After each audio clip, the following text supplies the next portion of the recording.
So, I don't think I've ever really taken the time to tell you guys about either of these computers in just like, short form content instead of a super long video.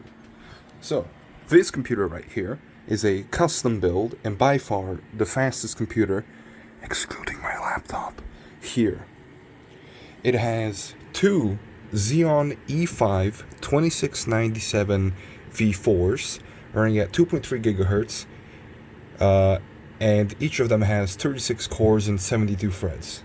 Times that by 2, this computer has a ton of cores and a ton of RAM to back it up. It has 8 sticks of DDR4 ECC 2400 MHz RAM. Combining that together, you get 128 gigabytes of RAM. And each stick is 16 gigabytes, by the way.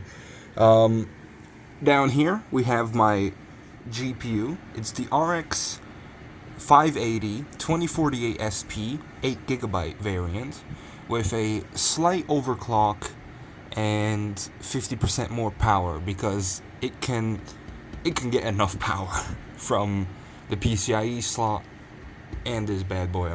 So it can comfortably run with 50% power limit raised.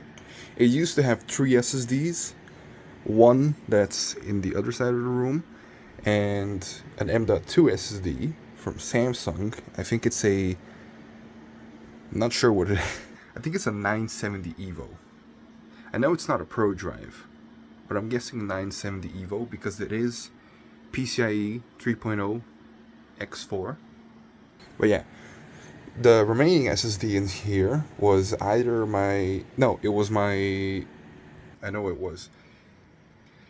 streaming drive where I'd record the videos onto, because the SSDs, the SATA 3 SSDs, they're super cheap, aren't fast. So I had one for Steam and one for recording videos. And the main drive, of course, had Windows, which is now in my laptop along with the original laptop SSD, which is faster.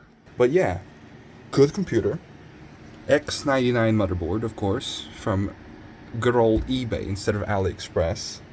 And the old CPUs that used to be in here were Intel Xeon E5 2680 V4s, 14 cores, 28 threads, but lower boost clock than these two, despite the fact that these two have more cores. I got those chips as a bundle with the motherboard, $120 total, and I sold off each CPU for $30. Actually, no, I sold them both, so $50. So I got a €10 profit compared to if I bought them separately.